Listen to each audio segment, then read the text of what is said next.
ನಿಗಮಾಗಮಗಳ ಸಮನ್ವಯ ಗೀತಾ ಅಭಿನವ ಸಿದ್ಧಾರೂಢರೆಂದು ಬಿರುದಾಂಕಿತರಾದ ಪರಮ ಪೂಜ್ಯ ಶಟಸ್ಥಲ ಬ್ರಹ್ಮನಿಷ್ಠ ಶಂಭುಲಿಂಗಪ್ಪಾಜಿಯವರ ಪಾದಗಳಲ್ಲಿ ಪಡಬಿಟ್ಟು ದಯಾರತ್ನ ಸಾಧು ಶ್ರೀ ನಿಚ್ಚಲದಾಸಿಯವರ ಬ್ರಹ್ಮನಿಷ್ಠ ಪಂಡಿತ್ ಪಿತಾಂಬಜಿಯವರ ಪಾದಗಳಲ್ಲಿ ಹತಮಸ್ತಕನಾಗಿ ಆಗಮದ ವಾಕ್ಯವನ್ನು ನಿಗಮಕ್ಕೆ ಬೆಸೆಯುವ ಬಗೆ ವೀರಶೈವ ಮಿಗಿಲಾದ ಸಿದ್ಧಾಂತ ಧಾಗು ಮಾಡಿದ ಶ್ರೀಮನ್ ನಿಜಗುಣ ಶಿವಯೋಗಿಗಳ ಪಾದಗಳಲ್ಲಿ ಶತಕೋಟಿ ಶಿರವಾಗಿ ಹಾಗೂ ಇದುವರೆಗೆ ತಮ್ಮೆಲ್ಲರಿಗೆ ಉಪದೇಶವನ್ನು ನೀಡಿರತಕ್ಕಂಥ ಸಕಲ ಪುಜ್ಯರ ಪಾದಗಳಲ್ಲಿ ಪಣಮಟ್ಟು ತಮ್ಮೆಲ್ಲರಿಗೂ ನನ್ನ ಅನಂತ ಶರಣಾರ್ಥಿಗಳು. ಇವತ್ತಿನ ವಿಷಯ ಯಾವುದು ಅಂತಂದ್ರ ನಿಧಿಧ್ಯಾಸನ ಸತ್ಸಮಾಧಿ ವಿಷಯ. ಇದು ಎಲ್ಲಿ ವಿಷಯ ಅಂತ ವಿಚಾರ ಮಾಡಕ್ ಹೋದ್ರ ಅನುಭವ ಸಾರದ 6ನೇ ಸಂಧಿ 4ನೇ ಸೂತ್ರದಲ್ಲಿ ಬಂದಿರತಕ್ಕಂಥ ವಿಷಯ. ಇದನ್ನು ಯಾಕೆ ಹೇಳಿದ್ರು, ನಿಧಿಧ್ಯಾಸನ ಸತ್ಸಮಾಧಿಯನ್ನು ಯಾಕೆ ಹೇಳಿದ್ರು ವಿಚಾರ ಮಾಡಕ್ ಹೋದ್ರ ಅನುಭವ ಸಾರ ಪ್ರಾರಂಭಕ್ಕೆ ಶ್ರೀಮನ್ ನಿಜಗುಣ ಶಿವರು ಹೇಳ್ತಾರೆ, ನಾ ಯಾಕೆ ಅನುಭವ ಸಾರ ಬರಿಬೇಕಾಗಿ, ಇಲ್ಲಿ ಅನುಭವ ಸಾರದಾಗ ವಿಷಯ ಏನೈತಿ, ಅಲ್ಲಿ ತಿಳ್ಕೊಳ್ತಕ್ಕಂಥವ್ರು ಎಂಥವ್ರು ಇರಬೇಕು ಅನ್ನೋ ಮಾತನ್ನು ಅವ್ರು ಸ್ಪಷ್ಟವಿರ್ತಾರೆ. ಇಲ್ಲಿ ಪ್ರಯೋಜನ ಸಲ್ಲಿಸಿದ ಆತ್ಮಸುಖ, ಇಲ್ಲಿ ಜೀವ ಬ್ರಹ್ಮರ ಏಕತ್ವ ವಿಷಯ, ಸಶಿಷ್ಯನಿಲ್ಲಿ ಅಧಿಕಾರಿ. ಎಂಥವ್ರ ಅಧಿಕಾರಿ ಅಂದ್ರೆ ಒಳ್ಳೆ ಶಿಷ್ಯನನ್ನ ಅನುಭವ ಸಾರ್ ಕೇಳಾಕ ಅಧಿಕಾರಿ ಅದ. ಮತ್ತೆ ಇಲ್ಲಿ ಏನೈತಪ್ಪ ವಿಷಯ ಅಂದ್ರ ಜೀವ ಬ್ರಹ್ಮರ ಏಕತ್ವನ ವಿಷಯ. ಮತ್ತೆ ಇದನ್ನ ಕೇಳೋದ್ರಿಂದ ಪ್ರಯೋಜನ ಏನೈತಿ, ಇಲ್ಲಿ ಸಲ್ಲಿಸಿದ ಆತ್ಮಸುಖ. ಇಲ್ಲಿ ಏನಾಗೈತಿ ಅಂದ್ರೆ ಪರಮಾನಂದ ಪ್ರಾಪ್ತಿ ರೂಪ ಆತ್ಮಸುಖ. ಇದಕ್ಕೆ ಏನಂತಾರ ಅಂದ್ರೆ ನಿಮ್ಗೆ ಗೊತ್ತಿರ್ಬೇಕು, ಇದಕ್ಕೆ ಅನುಬಂಧತ. ನೀವು ಯಾವುದೇ ಒಂದು ಕಾರ್ಯ ಮಾಡ್ತಾನಂದ್ರೆ ಏನ್ ಮಾಡ್ಬೇಕ್ರಿ, ಈ ಕಾರ್ಯ ಮಾಡಾಕ ನಾ ಅಧಿಕಾರಿ ಇದನೋ ಇಲ್ಲ, ಹೌದು ಇದನ್ನ ಮಾಡಬಹುದು, ಮಾಡಿದ್ರೆ ಇದರ ಮಾಡತಕ್ಕಂಥ ಕಾರ್ಯದಾಗ ವಿಷಯ ಏನೈತಿ, ಅಥವಾ ಈ ಮಾಡುವುದರಿಂದ ಏನು ಪ್ರಯೋಜನ ಐತಿ, ಈ ಕಾರ್ಯ ಮಾಡುವುದರಿಂದ ಏನ್ ಪ್ರತಿಯೊಂದು ಕಾರ್ಯ ಮಾಡಬೇಕಾಗಿತ್ತಂದ್ರ ಮೊದಲು ಅದನ್ನ ತಿಳಿಬೇಕು. ಅಧಿಕಾರಿ ವಿಷಯ ಸಂಬಂಧ ಪ್ರಯೋಜನ ಇದಕ್ಕೆ ಏನಂತೀರಿ ನೀವು, ಅನುಬಂಧ ಅಂತೀರಿ. ಯಾವುದೇ ಕಾರ್ಯ ಮಾಡ್ರಿ ಇವ್ ತಿಳಿಬೇಕು. ತಿಳಿಲಿಲ್ಲ ಅಂದ್ರ ಮಾಡಿದ್ರಿ ಅಂದ್ರ ಭಗವದ್ಗೀತೆಯಲ್ಲಿ ಸ್ವತಃ ಶ್ರೀಕೃಷ್ಣ ಪರಮಾತ್ಮ ಹೇಳ್ತಾನೋ, ಅನುಬಂಧಂ ಕ್ಷಯಂ ಹಿಂಸಾಮಣ ಅಪೇಕ್ಷೆ ಚೌಪೌರುಷಂ ಮೋಹದ್ವಾರ ಬಯತೆ ಕರ್ಮ ತಾಮಸ ಮುಚ್ಚತೆ. ಇಲ್ಲಿ ಏನಾಗೈತಿ ಅಂದ್ರ ತಿಳಿಯದೆ ನೀವು ಮಾಡಿದ್ರಿ ಅಂದ್ರೆ ನೀವ್ ಏನ್ ಮಾಡ್ತೀರಿ ಅಂದ್ರೆ ನೀವು ಕಾಯಕ್ಲೇಶಿ ರೂಪ ಆಯಾಸ ಮಾಡ್ಕೋತೀರಿ ವಿನಃ ನಿಮಗೇನಾಗುದಿಲ್ಲ, ಪ್ರಯೋಜನ ಆಗುದಿಲ್ಲ ಅಂತ ಹೇಳ್ತಾರೆ. ಒಬ್ಬೊಬ್ರು ಹೇಳ್ತಾರ ನೋಡ್ರಿ, ಏನ ಒಂದು ಕಾರ್ಯ ಮಾಡೋ ಹೊತ್ನ್ಯಾಗ ನಾ ಮೊದಲು ನೀರ್ ಹಾಸ್ತೀನಿ, ಈಗ ಅವ್ರು ನಮ್ಗೆ ಆಳುಗಳು ನೀರ್ ಹಾಸಿದ್ರೆ ಸರಿಯಾಗೋ ರಾತ್ರಿಗೂ ಹೊಲ್ದಾಗ ಮುಕ್ಕುತ್ತ, ನಾನು ಎಲ್ಲಿ ಏರೈತೆ ಅಲ್ಲಿ ಹಾಸವ್ರ ನಾವು ನಿಮ್ ಗೌಡನ್ ತಲೆ ಕೆಟ್ಟತೇನ ಅವ್ರ ನನಗೆ ಇರ್ಲಿ. ಅಂದ್ರೆ ಕೆಲವ್ರು ಏನಂತಾರ ಅಂತಾರೆ, ನಾವ್ ಮಾಡೋ ಕಾರ್ಯ ಹೆಂಗಿರ್ತೈತಿ ಅಂದ್ರ ಆಕಳ ಮುಂದೆ ಕುಂಬಳಕಾಯಿ ಹೋಗಿದ್ರೆ ಏನಾಕತ್ರಿ, ಹೊಡ್ಯಾಕ್ ಸಾಧ್ಯತೆ. ಅದಕ್ಕೆ ಹಂಗಾಗಬಾರ್ದಂತ. ಅದಕ್ಕೆ ಶ್ರೀಮನ್ ನಿಜಗುಣ ಮೊದಲು ಅನುಬಂಧ ತಿಳ್ಕೊಂಡು ಬಂದಾರ. ಇಲ್ಲಿ ಪ್ರಯೋಜನ ಏನೈತಿ ಅಂದ್ರ ಇಲ್ಲಿ ಆತ್ಮ ಸುಖಾನ, ಇಲ್ಲೇ ಪರಮಾನಂದ ಪ್ರಾಪ್ತಿಯ ಪ್ರಯೋಜನ. ಸಕಲ ಪುರುಷರ ಇಚ್ಛಾ ಏನೈತ್ರಿ ಅಂದ್ರ ಅದನ್ನ ಪಡ್ಕೋಬೇಕಂತ ಇಚ್ಛಾ ಐತಿ, ಹೌದಿಲ್ರಿ? ಮಗ್ಲು ಒಂದ್ 2 ಎಕರೆ ಹೊಲ ಆಯ್ತಪ್ಪ ತಗೊಂಡ ಒಟ್ಟು ಆರಾಮ ಇರ್ಬೇಕಂತ ನಾವು ಅದ್ರ ಮುಂದಿನ ದುಃಖ ಓದುದಿಲ್ಲ, ನಾವು ಸ್ಮರಣೆ ಮಾಡುದಿಲ್ಲ. ಮಗ ಒಬ್ಬ ದೊಡ್ಡವಾಗ್ಯಾನೋ, ಅದಕ್ಕೊಂದು ಹೆಣ್ಣು ಸಿಗಬಾರ್ದು, ಅದಕ್ಕೊಂದು ಹೆಣ್ಣು ಸಿಗ್ತದ್ರ ಲಗ್ನ ಮಾಡಿ ಏನಿರ್ತಾನೋ ಒಟ್ಟು ಆರಾಮ ಅನ್ನೋದಿಲ್ರಿ, ಒಟ್ಟು ಆರಾಮ ಇರ್ಬೇಕಂತಾನೋ ಅದು ಅದನ್ನ ದುಃಖ ಬರ್ತದೆ. ಈ ಪ್ರಪಂಚನ ದುಃಖದ ಸಮೂಹ ಐತಿ ಅನ್ನೋದು ಗೊತ್ತಿಲ್ಲ. ನೀ ಏನ್ ಮಾಡಿದ್ರು ಮುಂದೊಂದು ಬಂದ್ ದೇವ್ ನಿಂದ್ರದ ನಿನಗೆ, ಮತ್ತ ಅದರಾಗ ನೀ ಆನಂದ ಹುಡುಕ್ತೇನಂದ್ರಿ ಹೆಂಗಕ್ಕತಿ. ಹಂಗ ಏನಾಗೈತಿ ಅಂದ್ರೆ ನಿನ್ನ ಇಚ್ಛಾ ಎಲ್ಲ ಐತಿ, ಅದ್ರ ಇಚ್ಛಾ ಐತಿ ಪರಮಾನಂದ ಪ್ರಾಪ್ತಿ ರೂಪ ಮೋಕ್ಷ ಪಡಿಬೇಕಂತಕ್ಕಂಥ ಇಚ್ಛಾ ಐತಿ. ಇದಕ್ಕೆ ಯಾವ್ದತ್ತಾರೆ ಅಂದ್ರೆ ಎಂತ ಪ್ರಯೋಜನ ತಾರು ಅಂದ್ರ ಇದಕ್ಕೆ ಏನಂತಾರ, ಪರಮ ಪ್ರಯೋಜನ. ನಿಮ್ಗೆ ಹೇಳಿದಿರ, ಈ ಪರಮ ಪ್ರಯೋಜನ ಪ್ರಾಪ್ತಿ ಮಾಡ್ಕೋಬೇಕಾಗಿತ್ತ ನಾ ಹೆಂಗಿರ್ಬೇಕು, ಅಲ್ಲಿ ಸಾಧನಗಳು ಯಾವುವು, ಇವೆಲ್ಲ ವಿಚಾರ ಬೇಕಲ್ಲ. ಒಬ್ಬ ಗುರುಗಳಂತೇಳಿ 4 ಜನ ಶಿಷ್ಯರು ಹೋಗಿದ್ರು. ಹೋದಾಗ 4 ಜನ ಏನ್ ಮಾಡಿದ್ರು ಅಂತಂದ್ರ ಸರಿಯಾಗಿ ತಿಳಿಲಿಲ್ಲ ಅಂದ್ರೆ ಏನಕ್ಕಂತ ಹೇಳ್ತಾರೆ. ಗುರುಗಳು ಅವರೆಲ್ಲಾ ಕಲಿಸಿದ್ರೆ ಕಲೆ, ಪರಂತು ಒಬ್ಬೊಬ್ಬರಿಗೆ ಒಂದೊಂದು ವಿದ್ಯೆ ಕಲಿಸಿದ್ರು. ಯಾವುದೋ ಒಂದು ಪ್ರಾಣಿ ಸತ್ತಿ ಅಥವಾ ಮನುಷ್ಯ ಸತ್ತ ಅವ್ರಿಗೊಂದು ಕಲೆ ಕಲಿಸಿದ್ರ ತಾ ಮನುಷ್ಯ ಸತ್ತ ಅವ ಎಲುಗಿಲು ವಿಲ ಏನು ಬಿಡಿ ಭಾಗ ಆಗಿತ್ತಾರ ಒಬ್ಬ ಜೋಡಿಸು ವಿದ್ಯೆ ಕೊಟ್ಟರು. ಇನ್ನೊಬ್ಬಗ ಆ ಮಾಂಸ ಕಂಡ ಚರ್ಮ ರಚನಾ ಮಾಡುವ ವಿದ್ಯೆ ಕಲಿಸಿದ್ರು. ಇನ್ನೊಬ್ಬ ಪ್ರಾಣ ತುಂಬು ವಿದ್ಯೆ ಕಲಿಸಿದ್ರು. ಆ ಆಶ್ರಮ ಗುರುಗಳ ಆಶ್ರಮ ಬಿಟ್ಟ ಹೊರಗೆ ಬಂದ ಕೂಡಲೇ ಒಂದು ಸಿಂಹದ ಎಲುಗಳು ಚದುರಾಗಿ ಬಿದ್ದ ಕೂಡಲೇ ಅವ ಅಂದತ್ತ, ಈ ಗುರುಗಳ ಆಶ್ರಮದಿಂದ ಬಂದಿವು ವಿದ್ಯೆ ಕಲ್ತಿಯೋದ ಟೆಸ್ಟ್ ಮಾಡೋಲ್ಲ ಅಂತಂದ. ಏನಂತೀರಿ ಇದಕ್ಕೆ? ಪರೀಕ್ಷೆ ಅಂತೀರಿ, ಪರೀಕ್ಷೆ ಮಾಡೋಲ್ಲ ಅಂತಂದ. ಆ ಪರೀಕ್ಷೆ ಮಾಡೋಲ್ಲ ಅನ್ನೋ ವಿಚಾರಕ್ಕೆ ಮುಂದೆ ಮಾಡಿದ್ರೆ ಏನಾಕೈತಿ ಅನ್ನೋದು ಬೇಕು. ಇದರಿಂದ ಪ್ರಯೋಜನ ಏನ್ ಬೇಕು? ಅವ ಏನಂದತ್ತ, ಹೌದು ಮಾಡೇ ಬಿಡು. ಇನ್ನೊಬ್ಬ ನಾಲ್ಕನೇದ ಅಂದತ್ತ, ಬ್ಯಾಡ್ರು ಅದನ್ನ ಮಾಡಬೇಡ ಅಂದತ್ತ. ಇಲ್ಲ, ಗುರುಗಳು ಹೇಳ್ಯಾರ ವಿದ್ಯೆ ಮಾಡವ್ರ ಅಂತೇಳಿ ಆ ಸಿಂಹದ ಎಲ್ಲೂ ಜೋಡಿಸಿದತ್ತ. ಇನ್ನೊಬ್ಬ ಮಾಂಸ ಕಂಡ ಅದಕ್ಕೆ ರಚನೆ ಮಾಡಿ ಚರ್ಮದ ಬದುಕಿ ಮಾಡಿದ. ಇನ್ನೊಬ್ಬ ಏನ್ ಮಾಡಿದತ್ರಿ? ಪ್ರಾಣ ತುಂಬಿದತ್ತ. ಆ ಸಿಂಹ ಏನ್ ಮಾಡ್ತಂದ್ರೆ ಈ ಮೂರು ಮಂದಿನ ಅವ ಬುದ್ಧಿ ಹೇಳಿದ ಗಿಡದಾಗ ಕೂತಿದ್ದತ್ತ. ಹಂಗೇನಾಗೈತಿ ಅಂದ್ರ ಯಾವುದೇ ಕಾರ್ಯ ಮಾಡಿದ್ರೆ ಸಹಿತ ಅದಕ್ಕೊಂದು ಇದನ್ನೇ ಅಧಿಕಾರ ತೋರ್ತೈತಿ, ಅದ್ರ ಪ್ರಯೋಜನ ಇರುತ್ತೆ. ಹಂಗಿಲ್ಲ ಏನಾಗೈತಿ ಅಂದ್ರ ಸ್ವತಃ ಶ್ರೀಮನಿ ಅನುಭವ ಸಾರದ ಪ್ರಯೋಜನ ಏನಂದ್ರ ಆತ್ಮ ಸುಖಾದಿ. ಎಂತ ಪ್ರಯೋಜನ ಅಂದ್ರ ಪರಮ ಪ್ರಯೋಜನ. ಎಂತ ಪ್ರಯೋಜನ ರೀ? ಪರಮ ಪ್ರಯೋಜನ ಶಬ್ದಕ್ಕೆ ಅರ್ಥ ಏನಂದ್ರ ಪುರುಷನ ಅಭಿಲಾಷೆಗೆ ಯಾವ್ದು ವಿಷಯ ಐತೋ ಅದು ಪರಮ ಪ್ರಯೋಜನ. ನೀ ಇಂಥದ್ದು ಪಡಿಬೇಕು ಅಂತಕ್ಕಂಥ ವಿಚಾರ ಐತಿ ನಿಮಗೆ, ಅದು ಯಾವ್ದಾರ ದ್ವಾರ ಆಕೈತೋ ಅದಕ್ಕೆ ಏನನ್ಬೇಕ್ರಿ? ಅವಾಂತರ ಪ್ರಯೋಜನ. ಇಲ್ಲಿ ಪರಮ ಪ್ರಯೋಜನ ಏನೇ? ನೀ ಸರ್ವ ದುಃಖ ನಿವೃತ್ತಿ, ಪರಮಾನಂದ ಪ್ರಾಪ್ತಿ ಪರಮ ಪ್ರಯೋಜನ. ಈ ಆನಂದ ಪಡಿದ ನೆನೆ ಪರಮ ಪ್ರಯೋಜನ. ಆನಂದ ಸ್ಥಾನ ಸಿಗ್ತೈತಿ ಏನಂದ್ರೆ ಇಲ್ಲ, ಅದಕ್ಕೊಂದು ಸಾಧನೆ. ಈ ಪರಮಾನಂದ ಪ್ರಾಪ್ತಿ ಆಗ್ಬೇಕಾಗಿತ್ತಂದ್ರೆ ಅವಾಂತರ ಪ್ರಯೋಜನ ಯಾವ್ದು ಪಡಿಬೇಕ್ರಿ ನಾವು? ಮೋಕ್ಷ ಅದರಿಂದ ಆಕೈತಿ ಏನ್ರಿ?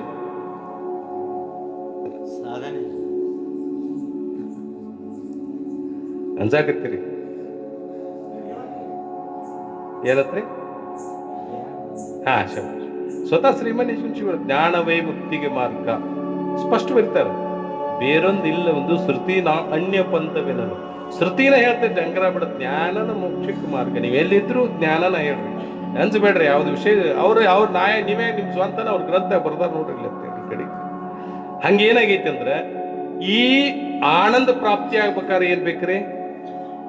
ಜ್ಞಾನ ದ್ವಾರ ಪ್ರಾಪ್ತಿ. ಉದಾಹರಣೆ, ಒಬ್ಬ ಬಾಳ ಹಸು ಆಗೈತೆ, ಅಡವ್ಯಾಗ ಅದಾನೋ, ಅವ್ಗೇನು ಸಿಕ್ಕಿಲ್ಲ. ಹಸು ನೀಗಿಸ್ಬೇಕು ಅಂತ ತೃಪ್ತಿ ಹೊಂದ್ಬೇಕಾದ್ರೆ ಸಾಧನೆ ಏನ್ರ ಬೇಕಲ್ಲ? ಸಾಧನೆ ಏನ್ರ ಬೇಕಲ್ಲ? ಅದಕ್ಕೊಂದು ಹಣ್ಣು ಕಂಡತಿ, ಅವ ಏನ್ ಮಾಡಿದ? ಹಣ್ಣು ತಗೊಂಡ. ಹಣ್ಣು ತೃಪ್ತಿ ಏನ ಅಲ್ಲ, ಅದರಿಂದ ತೃಪ್ತಿ ಆಕೈತಿ. ಹಂಗ ಪರಮಾನಂದ ಪ್ರಾಪ್ತಿ ಹೊಂದಬೇಕಾಗಿತ್ತು ಅಂದ್ರೆ ಏನ್ ಬೇಕು? ಜ್ಞಾನನ ಪರಮಾನಂದ ಪ್ರಾಪ್ತಿ ಅಲ್ಲ, ಅಂತ ಜ್ಞಾನ ಮಾಡ್ಕೋಬೇಕಾಗಿತ್ತು ಅಂದ್ರ ಆ ಜ್ಞಾನದ ವಿಷಯ ಹೇಳಿದ್ರೆ ಜೀವ ಬ್ರಹ್ಮರ ಏಕತ್ವನೇ ಆ ಜ್ಞಾನಕ್ಕೆ ವಿಷಯ. ಅಂತ ಜ್ಞಾನ ಆಗ್ಬೇಕಾದ್ರೆ ಏನ್ ಮಾಡ್ಬೇಕ್ರಿ? ಏನ್ ಮಾಡ್ತೀರಿ ನೀವು? ಮನ್ಯಾಗ ಕೂತ್ ಅಭ್ಯಾಸ ಮಾಡಿದ್ರೆ ಬರ್ತೈತಿ? ಅಲ್ಲಿ ಏನಂತಾರಂದ್ರ ಶ್ರೀಮನ್ ನಿಜಗುಣ ಶ್ರೀಗಳು ಕೈವಲ್ಯ ಪದ್ಧತಿಯ ಜ್ಞಾನ ಪ್ರತಿಪಾಸ್ತರದ ಬರೀತಾರೆ. ಶ್ರವಣಾದಿಗಳ ಬೀಜ ಆತ್ಮ ಅಹಂಕೃತಿ ವಿವರಣೆ ವಿಷಯವೇ ರೂಪ, ಮರಳಿ ನಿಹೋ ಸಾಕ್ಷತ್ವೇ ಕಾರ್ಯ. ಜ್ಞಾನದ ಸ್ವರೂಪ ಏನಂದ್ರ ಚಾರು ತತ್ವಮಸಿ ಮಾವಾಕ್ಯಾರ್ಥವನ್ನು ಸುವಿಚಾರದಿಂದ ಪ್ರತ್ಯೇಗಾತ್ಮನೆ ತಾನೆಂದು ಸಾರ ನಿಷ್ಠೆಯಿಂದ ಉಳಿದ ಅವರ ಪೋಪು ದಾರೈ ಅದರಿಂದ ಅಪರೋಕ್ಷಾತ್ಮಕ ಬ್ರಹ್ಮಜ್ಞಾನ. ತತ್ವಮಸಿ ಮಹಾವಾಕ್ಯವನ್ನ ವಿಚಾರ ಪೂರ್ವಕ ಗುರುವಿನ ಮೂಲಕ ತಿಳಿದಿ ಏನಕತಿ ನಿನಗ ಜ್ಞಾನಕತಿ. ಶ್ರವಣ ಮಾಡಿದೆ ಜ್ಞಾನ, ಅದಕ್ಕೆ ಶ್ರವಣಾದಿಗಳ ಬೀಜ ಹೇಳಿದಿ. ನೀ ಶ್ರವಣ ಮಾಡಿದಿ, ಒಂದ್ ವೇಳೆ ನೀನೇ ಬ್ರಹ್ಮನಿದ್ದಿ ಅಂತ ಗುರುಗಳು ಉಪದೇಶ ಮಾಡಿದ್ರು, ಮಾಡಿದ ಕೂಡಲೇ ಆಕೈತೇನ್ರಿ? ಏನಿರ್ತತಿ? ಪ್ರತಿಬಂಧಕ್ಕೊಂದ ಇರ್ತ, ಪ್ರತಿಬಂಧಕ್ಕೊಂದ. ಅದಕ್ಕೇನ್ ದೋಷ ಹೇಳ್ತೀರಿ?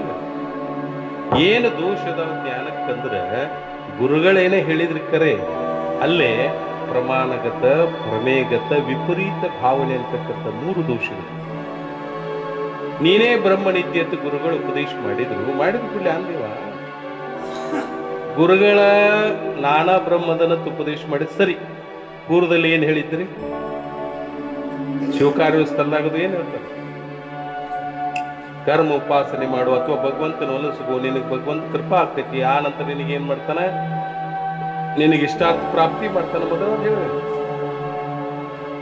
ಪರಮೇಶ್ವರಿಯ ಪುಣ್ಯನಾಮನು ಪಗಳಿದು ಸರಸಾನುರಾಗದಿಂದ ಓದಿ ಕೇಳುವರಿಗೆ ದುರಿತ ಕಂಟಕ ಒಳೆದು. ಹೌದಿಲ್ರಿ? ಹಿಂಗ ಹೇಳ್ಯಾರ. ಮತ್ ನೀನ ಬ್ರಹ್ಮ ಆದ್ಮೇಲೆ ಕೊಡಾವ ಇನ್ನೊಬ್ಬ ಎಲ್ಲಿ ಉಳ್ದ? ಅದು ನಮ್ಮ ಅಪ್ಪಾಜಿಯವ್ರಿಗೆ ಒಬ್ಬ ಶರಣನ್ ಕೇಳಿದ್ದೆ. ಹಿಂಗ್ರಿಯಪ್ಪ, ನಾನು ದೇವಿ ಪುರಾಣ ಗೊತ್ತಲ್ಲ, ದೇವಿ ಪುರಾಣ ನಮ್ಗೆ ಗೊತ್ತಿಲ್ಲ, ಓದಾಕತ್ತಲ್ರಿ ಅಂತ ಹೇಳಿ ಶಂಭುಲಿಂಗ ಪೂಳಿದ್ದೆಲ್ಲ ಬಂದ ಕೂತ್ ಚರ್ಚೆ ಮಾಡುವಾಗ ಅಂದ್ರು, ನೀವ್ಯಾಕೆ ಹೋಯ್ತೀರಿ ಓದ್ತೀರಿವಾ ದೇವಿ ಪುರಾಣ ಅಂತಂದ್ರ. ಯಾಕೆ ಅಂತಂದ ಕೇಳಿದ ಕೂಡಲೇ ಅದು ಕೊನೆಗೆ ಬರೀತಾರೆ, ಸತಿಪುತ್ರ ಸಂತಾನ ಸಕಲ ಸಂಪದ ಸಿದ್ಧಿಯ ಕೂಡು. ನೀ ಶರಣಮ್ಮದಿ ಸತಿಪುತ್ರ ಸಂತಾನ ಇದು ಆಕೈತಿ ನೋಡ್ರಿ. ಅದ್ರಿಂದ ಇರ್ಲಿ, ಅವ್ರಿಗೆ ಗೊತ್ತಿಲ್ಲ. ಹಂಗಿಲ್ಲಿ ಒಂದ್ ಕಡೆ ಭಗವಂತನ ಸ್ಮರಣ ಅಥವಾ ಈ ಭಗವಂತನ ನೀವು ನೆನೆದ್ರಿ ಅಂದ್ರೆ ಏನಾಕೈತಿ, ನಿಮಗಿಂತೆಲ್ಲ ಕೊಡತಕ್ಕಂಥ ಒಬ್ಬ ನಿಮ್ಮಿಂದ ಭೇದ ಆಗ್ತಕ್ಕಂಥದ್ದು ಭಗವಂತದಾನ. ನೀ ಅದಕ್ಕೆ ಭೇದದಿ, ಹಿಂದ್ ಭೇದ ಹೇಳಿರಿ. ಇಲ್ಲಿ ಅಭೇದ ಹೇಳ್ತಾರಂದ್ರೆ ಗುರುಗಳು ಏನ್ ಹಿಂದ್ ಹೇಳಿದ್ದು ಕರೇನೋ, ಈ ಗುರುಗಳು ಹೇಳುದು ಕರೇನೋ, ಅಥವಾ ವೇದದಾಗ ಹಿಂದ್ ಹೇಳಿದ್ದು ಕರೇನೋ, ಕರ್ಮ ಉಪಾಸನ ಉಪಾಸ ವಸ್ತು ಉಪಾಸಕ ಬೇರೆ ಅಂತ ಹೇಳಿದ್ದು ಕರೇನೋ, ಈಗ ನೀನೇ ಬ್ರಹ್ಮದಿ ಅಂತ ಹೇಳಿದ್ದು ಕರೇನೋ, ಹಿಂಗ ಸಂಶಯ ಬರ್ತೈತಿ. ಇದಕ್ಕೇನಂತಾರೆ ಪ್ರಮಾಣಗತ ಸಂಶಯ. ವೇದ ಶಾಸ್ತ್ರದಲ್ಲಿ ಸಂಶಯ ಬಂದ್ರೆ ಏನೈತ್ರಿ ಪ್ರಮಾಣಗತ. ಅಥವಾ ನಿಮಗೆ ಬರ್ತೈತಿ, ನೀವು ಈ ಕೈವೇಲಿ ಪದ್ಧತಿಗಳು ಬರ್ತೈತಿ, ನಿದ್ರೆ ಬಾರದೆಲ್ಲ ನಿಮ್ಗೆ ಗೊತ್ತೈತೆ ಅನ್ರಿ. ಅವ್ರು ಹೇಳ್ತಾರೆ ಅವಮಾನಗೊಳಗಾದಿನೆಂಬುದು ಖುಷಿ. ಮೊದಲು ಏನಾಗಿಲ್ಲ ಇವಂಗ, ನಿದ್ರೆ ಬಂದಿಲ್ಲ ನಾವು, ಅವನ ಅದಿಲ್ಲ ನಾವು ಯಾವ್ದು ಕರೆಯನು ನಾವು. ಹಿಂಗ ಶಾಸ್ತ್ರ ಪ್ರಮಾಣದಲ್ಲಿ ಉಂಟಾತಂದ್ರೆ ಇದಕ್ಕೆ ಏನಂತಾರೆ ಪ್ರಮಾಣಗತ ಸಂಶಯ. ತರ ಇದು ಹೋಗ್ಬೇಕಾಗಿತ್ತಂದ್ರೆ ಏನ್ ಬೇಕು, ಶ್ರವಣ ಬೇಕು. ಏನ್ ಬೇಕ್ರೆ, ಈ ದೋಷ ಹೋಗ್ಬೇಕಾರ ಶ್ರವಣ ಬೇಕು. ನಾ ಶ್ರವಣದಲ್ಲಿ ವಿಶೇಷ ಐತಿ, ಅದು ಬೇಡ, ಟೈಮ್ ಇಲ್ಲ, ನಾನು ನಿಧಿಧ್ಯಾಸನಕ್ಕೆ ಬರ್ತೀನಿ. ಯಾವ ಕಾರಣಕ್ಕೆ ನಿಧಿಧ್ಯಾಸನ ಹೇಳ್ಬೇಕು ಅನ್ನೋ ಸಂಬಂಧ ಹೇಳತ್ತೀನಿ. ಶ್ರವಣ ಅಂದ್ರೆ ಅದಕ್ಕೆ ಗೊತ್ತೈತಿ, ಯುಕ್ತಿಯಿಂದ ವೇದಾಂತ ವಾಕ್ಯಗಳ ತಾತ್ಪರ್ಯ ನಿತ್ಯ. ಯಾಕೆ ವಾಕ್ಯದಲ್ಲಿ ಅಂದ್ರೆ ವೇದಾಂತ ವಾಕ್ಯದಲ್ಲಿ, ಶಾಸ್ತ್ರದಲ್ಲಿ ಸಂಶಯ ಐತೆ ಅಂದ್ರೆ ವೇದಾಂತ ಶ್ರವಣ ಮಾಡ್ಬೇಕು. ನೀವು ಯುಕ್ತಿಯಿಂದ ವೇದಾಂತ ವಾಕ್ಯಗಳ ಶ್ರವಣ ಮಾಡಿದ್ರಿ ಅಂದ್ರೆ ಏನಾಗ್ತದೋ ನಿನ್ನ ಪ್ರಮಾಣಗತ ಸಂಶಯ. ಇದಕ್ಕೆ ಏನಂತಾರೆ ಶ್ರೀಮನಿಜಿಗಳು, ಮರವೇ ಸಂಶಯ ವಿಪರೀತ ಭಾವನೆ ಇರ್ತಾರೆ. ಪ್ರಕ್ರಿಯಾ ಗ್ರಂಥಕಾರ ಏನಂತಾರೆ ಪ್ರಮಾಣಗತ ಸಂಶಯ, ಪ್ರಮೇಯಗತ ಸಂಶಯ, ವಿಪರೀತ ಭಾವನೆ, ಇವೆರಡೂ ಸಂಶಯ ಕೂಡಿದ್ದಕ್ಕೆ ಅಸಂಭಾವನೆ ಇರ್ತಾರೆ. ಇಲ್ಲಿ ಹಂಗಲ್ಲ, ಮರವೇ ಅಸಂಭಾವನೆ ವಿಪರೀತ ಭಾವನೆ ಶ್ರೀಮನಿಜಿಗಳು ಪಾರಿಭಾಷಿಕ ವ್ಯವಸ್ಥೆ. ಹಿಂಗ ಏನಾಗೈತಿ ಅಂದ್ರ ಇನ್ನ ನಿನಗಿಷ್ಟಾತ್ ಸರಿ, ವೇದದಾಗ ಏನೋ ಹೇಳೈತಿ ಹಂಗ್ರೆ ಇದೇನ ಜೀವ ಬ್ರಹ್ಮರ ಅಭೇದ ಸತ್ಯ ಐತಿ, ಒಂದು ಭೇದ ಸತ್ಯ ಇತ್ತು. ಜೀವ ಬ್ರಹ್ಮರ ಅಭೇದ ಹೇಳ್ತಿ, ಮತ್ತೆ ಭೇದು ನಮಗ್ ತೋರತೈತ್ಲೆ. ನೀವು ಬೇರೆ, ನಾವು ಬೇರೆ, ಪಶುಪಕ್ಷಾದಿಗಳೇ ಬೇರೆ.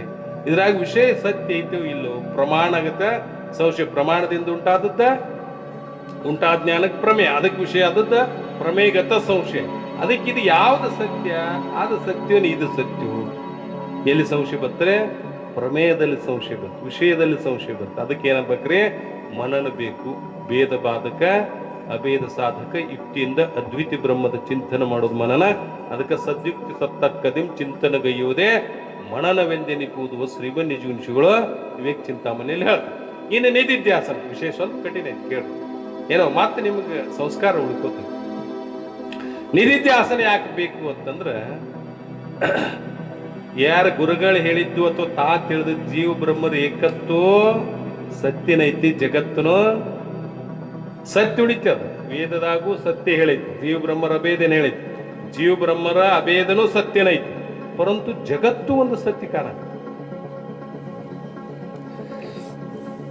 ಇದು ಹೋಗುದು ಬಹಳ ಕಠಿಣ. ಕೇಳಾಕ ಬರ್ತತಿ ಜಗತ್ತಿನ ಸತ್ಯದ ಬುದ್ಧಿ ಹೋಗುದು ಏನಾಗಿದ್ರೆ ಬಹಳ ಕಠಿಣ. ಬಾಳ ಯಾಕಂದ್ರೆ ಹೋಳಾಗು ಅಂದ್ರೆ ಸಿಟ್ಟು ಗುರು ಪ್ರಸಂಗದಾಗ ಇವ್ರಿಗೆ ಯಾಕ್ರಿಪ್ಪ ಹೋಳಾಗಂದದ್ದರ ಸತ್ಯ, ನೀವು ಹೋಳದವರ ಸತ್ಯ. ಶಂಕರಾಚಾರ್ಯರು ಒಮ್ಮೆ ಅಡಿವಾಗ ಬರ್ತಿದ್ರು, ಬರೋ ಹೊತ್ನ್ಯಾಗ ಒಬ್ಬ ಚಾಂಡಾಲ್ ಬಂದ, ನನ್ನ ಕೈಯಾಗ ಒಂದು ನಾಯಿ ಹಿಡಿದ. ಮತ್ತೆ ಚಾಂಡಾಲ್ ಅದು ಹುಟ್ಟಿಸ್ಕೊಟ್ಟಿದ್ದೀನಿ, ಏ ಚಾಂಡಾಲ ಸರಿಯ ಕಡೆ. ಚಾಂಡಾಲ ಅಂತಸ ಎಲ್ಲಾರು ಭ್ರಮ ಕಳ್ಯಾವ, ನಿನ್ನಲ್ಲಿ ಭ್ರಮ ಇಲ್ಲ ತಿಳ್ಕೊಂಡು ನಿನ್ನಲ್ಲಿ ಭ್ರಮಾನ ಐತಪ್ಪ. ಸರಿ ಅಂದಿ ನೀನು. ಶರೀರ ಸರಿದು, ಆತ್ಮ ಸರಿದು.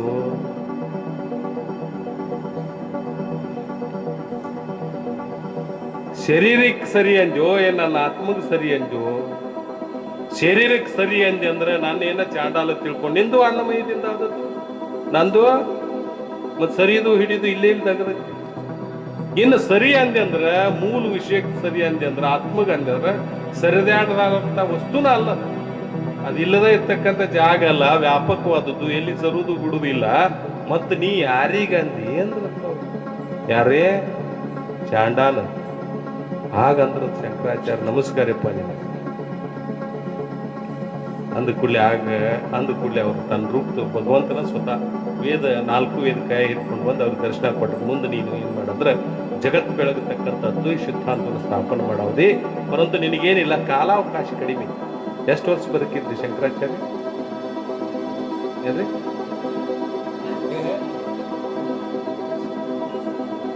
32.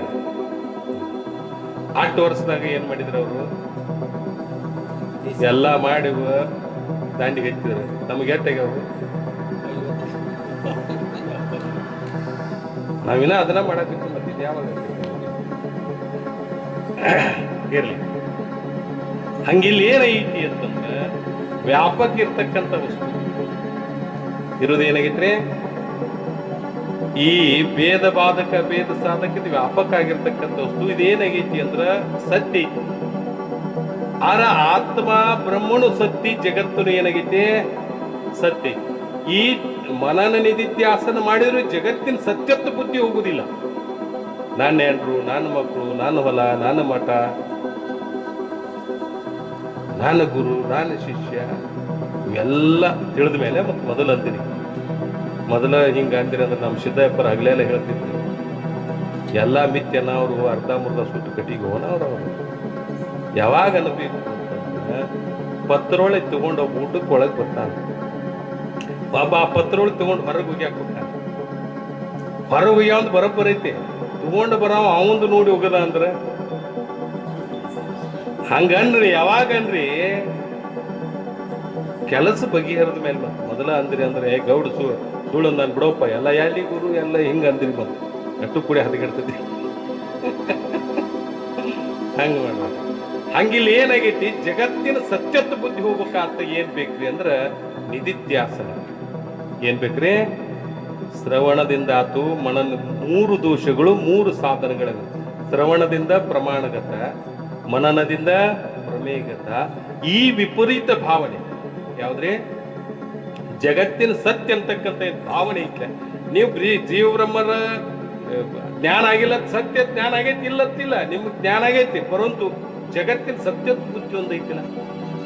ಇದನ್ನ ಕಳ್ಕೋಬೇಕಾಗಿತ್ತು ಅನ್ಬೇಕ್ರಿ?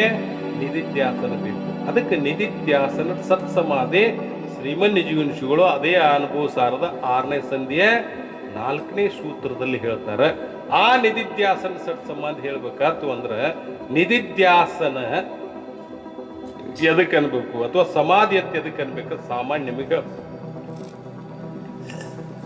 ಈಗ ನೀವು ಯಾವುದೇ ಒಂದು ವಸ್ತು ನೋಡ್ತಿರ್ತೀರಿ, ನೋಡು ಹೊತ್ನ್ಯಾಗ ಅದರಲ್ಲೇ ಮಗ್ನಕ್ಕಿರಿ. ಗೊತ್ತ?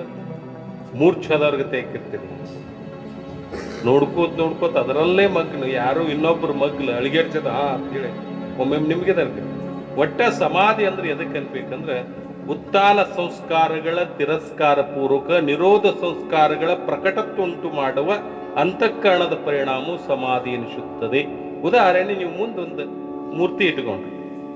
ಯಾವ ಮೂರ್ತಿ ಇಟ್ಕೊಂಡ್ರಿ? ಯಾವ್ದೋ ಒಂದು ಮೂರ್ತಿ ಇಟ್ಕೊಂಡು ಆ ಮೂರ್ತಿ ನೋಡ್ಕೋತ ಕೂತ್ರಿ ಅಂದ್ರೆ ಆ ಲಕ್ಷ್ಯ ನೀವು ಮಾಡ್ಕೋತ ಆಕಾರ ಅದೇ ಮಾಡ್ಕೋತ ಕೂತ್ರಿ ಅಂದ್ರೆ ಮಾಡೋ ಹೊತ್ನಾಗ ಏನ್ ಮಾಡ್ತಿರ್ತೀವಿ? ಆ ಪ್ರಯತ್ನ ಮಾಡಿ ಅದೇ ಆಕಾರ ಮಾಡ್ತಿರ್ತೀವಿ. ಅಥವಾ ನಿಮ್ಗೆ ಗೊತ್ತಿರ್ಬೇಕು, ಉಪಾಸನ ಮಾಡೋರು ಹೇಳ್ತಾರೆ. ಅಥವಾ ಲಿಂಗ ಕಟ್ಟಿರೇನೆ ಯಾರ್ಯಾರು? ಲಿಂಗ ಎದಕ್ ಕೊಟ್ಟಾರ ಪರಿಜ್ಞಾನ ರೈತ ಇಲ್ಲೂ ಗೊತ್ತಾಗಿತ್ತು ನಾನು. ಬರೀ ಅದಕ್ಕೂ ಎರ್ಸಿನಿ, ಮಂತ್ರ ಅನ್ನಿ, ನೀರು ಸುರಿಸ್ನಿ, ಹಿಂಗ ಸುರ್ಕೋತ ಹೋಗೋದು. ಅದು ವಿಚಾರ ಸಾಗದಾಗ ಬರೀತಾರೆ. ಎಷ್ಟೊತ್ತನ ಪೂಜೆ ಮಾಡ್ತಿ ಅಷ್ಟೊತ್ತನ ನಿನ್ ಗಂಟಿ ತುಪ್ಪಾರ್ತಿ ಜ್ಞಾನ ಆಕೈತಿ, ನಿನಗೆಂದು ಬ್ರಹ್ಮ ಜ್ಞಾನ ಆಕೈತಿ.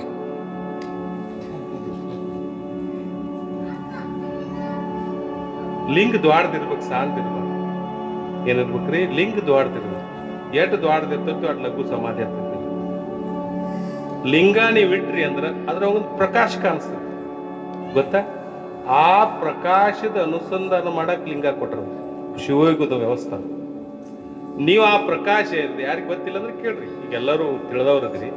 ಲಿಂಗ ಕೈಯಾಗಿ ಹಿಡ್ಕೊಂಡ್ರಿ ಅಂದ್ರೆ ಹಿಂಗ, ಅದಕ್ಕೆ ನೀವು ವಿಭೂತಿ ಹಚ್ಚರಿ ಬೇಡ ಅನ್ನೋಂಗಿಲ್ಲ. ಹಚ್ಚರಿ, ಹೂ ಏರಿಸ್ರಿ, ಪರಂತು ನಿಮ್ಮ ಕಡೆ ಲಿಂಗ ಕಾಣೋಂಗ್ ಇಟ್ಕೋರಿ. ಇಟ್ಕೊಂಡು ಅದನ್ನ ನೀವು ದೃಷ್ಟಿ ಇಟ್ಟು ಅದರಲ್ಲಿ ನೋಡಾಕತ್ತಿದ್ರಿ ಅದ್ರಲ್ಲಿ ಒಂದು ಪ್ರಕಾಶ ಕಾಣಿಸ್ತದೆ. ಆ ಪ್ರಕಾಶ ಏನಾಕೈತಿ ಅಂದ್ರೆ ಏಕಾಗ್ರತೆ ನೋಡಾಕತ್ತಿದ ಕೂಡ್ಲೆ ಅದೇನ್ ಮಾಡಾಕತ್ತೈತಿ, ನಿಮ್ಮೊಳಗ್ ಕಾಣಾಕತ್ತೈತಿ ಕಣ್ಣು ಮುಚ್ಚಿದ್ವಿ. ಆ ಕಾಣಾಕತ್ತಿ ಅಂತಂದ್ರ ನೋಡಾವದನು ನೋಡಿಸ್ಕೊಳವನಾವದನು ಅನ್ನೋದು ಸವಿಕಲ್ಪ. ಆ ನೋಡ್ಕೋತ್ ಏನಾದ್ರಿ ಅದರಲ್ಲೇ ಮಗ್ನ ಆದ್ರಿ ಅಂದ್ರ ಎದುರುಗತೆ ನಿದ್ದಿಗತೆ. ಅದು ನಿರ್ವಿಕಲ್ಪ ಸಮಾಧಿ. ನಿರ್ವಿಕಲ್ಪ ಸಮಾಧಿಗೆ ಮತ್ತು ನಿದ್ರಿಗೆ ಏನು ವಿಲಕ್ಷಣ ಐತಿ ಅಂದ್ರ ಅಲ್ಲಿ ಅವಿದ್ಯಾ ವೃತ್ತಿ ಇರ್ತೈತಿ, ಅಲ್ಲೇ ಸುಸುಪ್ತಿಯಲ್ಲಿ. ನಿರ್ವಿಕಲ್ಪ ಸಮಾಧಿಯಲ್ಲಿ ಏನಿರ್ತೈತಿ, ಅಂತಃಕರಣ ವೃತ್ತಿ ಇರ್ತೈತಿ. ಹಾ, ಅಲ್ಲಿ ಏನಿರ್ತೈತಿ, ಅಂತಃಕರಣ ವೃತ್ತಿ ಇರ್ತೈತಿ. ಎರಡ ಫರಕ್ ಇಷ್ಟ. ನೀವು ನಿದ್ರೆ ಒಳಗೆ ಹೆಂಗಿರ್ತೀರೋ ಹಂಗ ಸಮಾಧಿ ಅಸ್ತಿರ್ತೈತಿ ನಿರ್ವಿಕಲ್ಪ ಸಮಾಧಿ. ಹಂಗ ಈ ಸಟ್ ಸಮಾಧಿ ಹೇಳುವ ಹೊತ್ನ್ಯಾಗ ಏನ್ ಹೇಳ್ತಾರೆ ಅಂದ್ರ ಸವಿಕಲ್ಪ ಮತ್ತು ನಿರ್ವಿಕಲ್ಪ ಎರಡು ಪ್ರಕಾರ. ಏನ್ರಿ?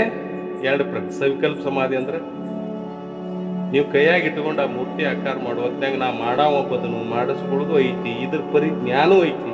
ಇವು ಮೂರು ಜ್ಞಾತಾ ಜ್ಞಾನ ನೀರು ತ್ರಿಪುಟಿ ಸಹಿತಿದ್ರಿ ಸವಿಕಲ್ಪ. ಇದು ಹೋತು ಅಂದ್ರ ನಿರ್ವಿಕಲ್ಪ. ಅದನ್ನ ಏನ್ ಹೇಳ್ತಾರಂದ್ರ ಸವಿಕಲ್ಪದಾಗ ಬಾಯ ಅಂತರ ಹೇಳುವಾಗ ಶ್ರೀಮನಿಜುಂಶಿಗಳು ಹೇಳ್ತಾರ, ಬಾಯದಲ್ಲೇ ದೃಶ್ಯಾನುವಿದ್ಯೆ, ಶಬ್ದಾನುವಿದ್ಯೆ. ದೃಶ್ಯಾನುವಿದ್ಯೆ ಅಂದ್ರೆ ನೀವು ನೋಡ್ತಿದ್ರಿ ಅಂದ್ರ ಅದಕ್ಕೆ ಹೇಳ್ತಾರೆ. ಅಲ್ಲೇ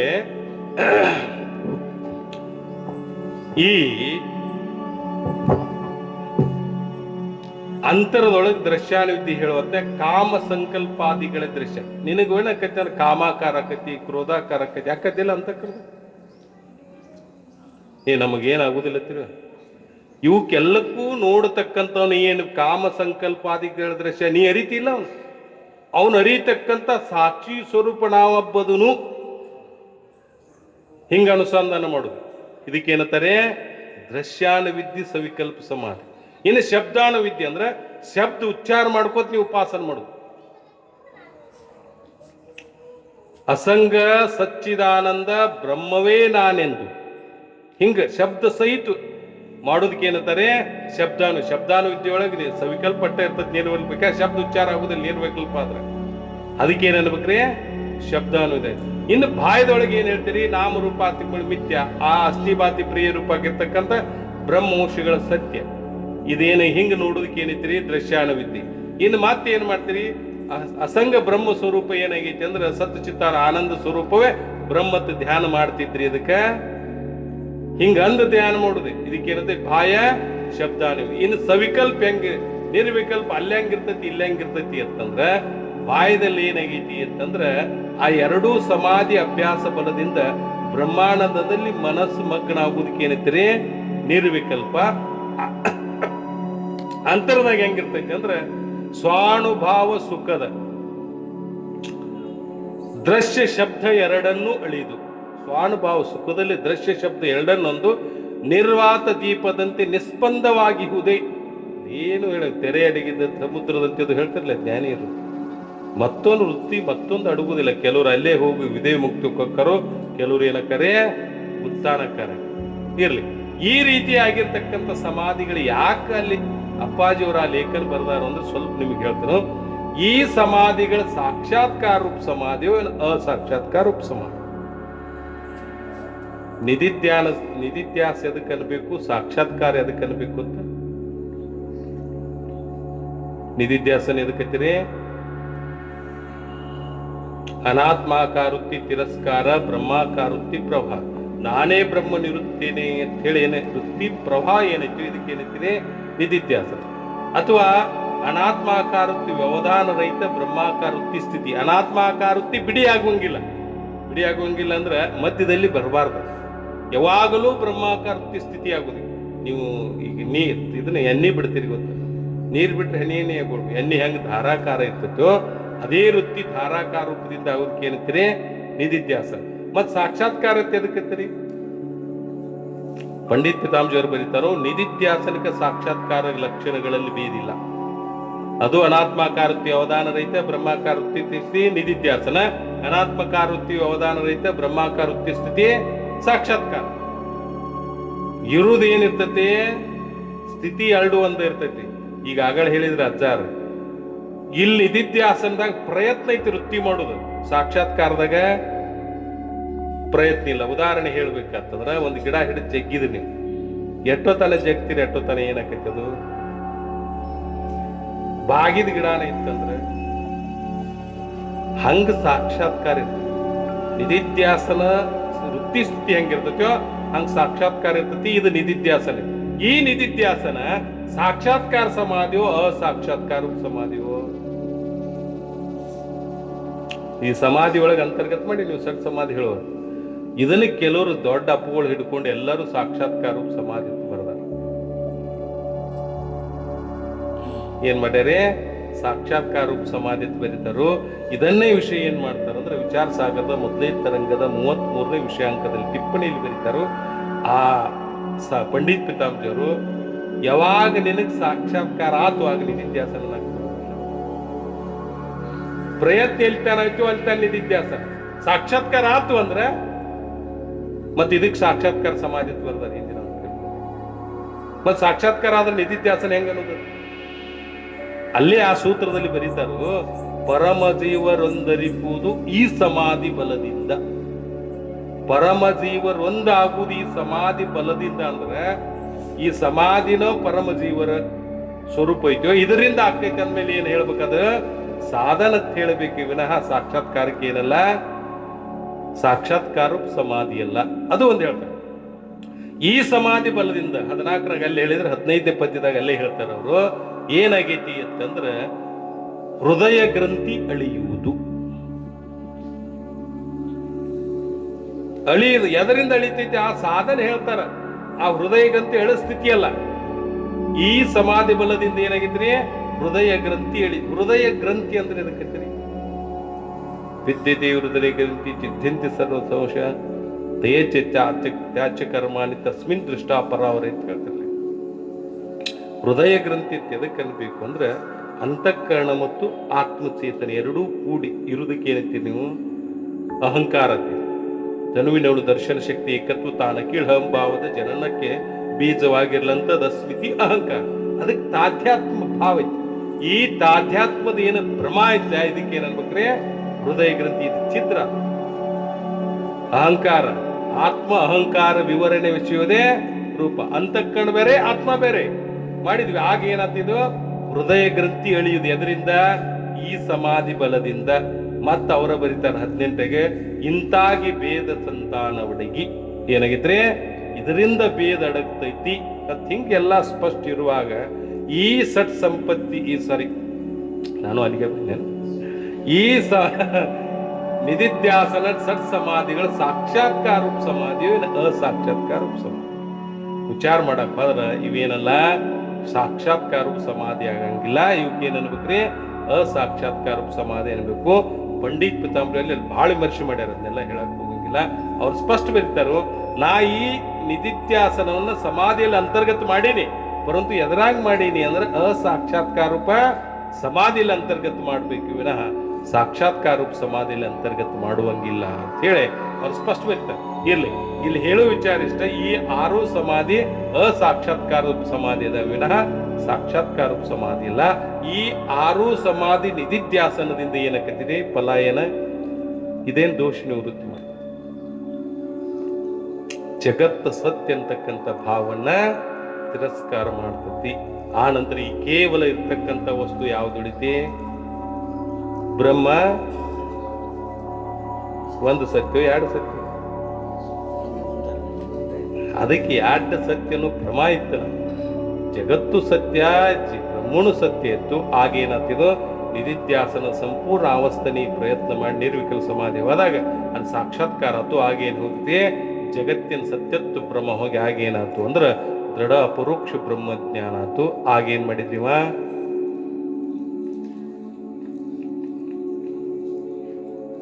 ಮತ್ತೇನು ಹೇಳೋರಿ ಆಮೇಲೆ ಏನು ಉಳಿದಿಲ್ಲ.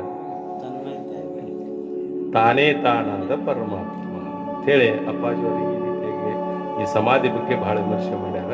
ಅಲ್ಲಿ ಬರ್ತಾರೆ ಲೇಖನದಾಗ ಅವ್ರು ಏನು ಹೇಳಿದಾರೋ ಅದೇ ವಿಚಾರ ನಾನು ನಿಮ್ಗೆ ಹೇಳೀನಿ ಅಂತ ಹೇಳಿ ಜೈ ಮಂಗಲಂ ಜೈ ಲಂಕಾ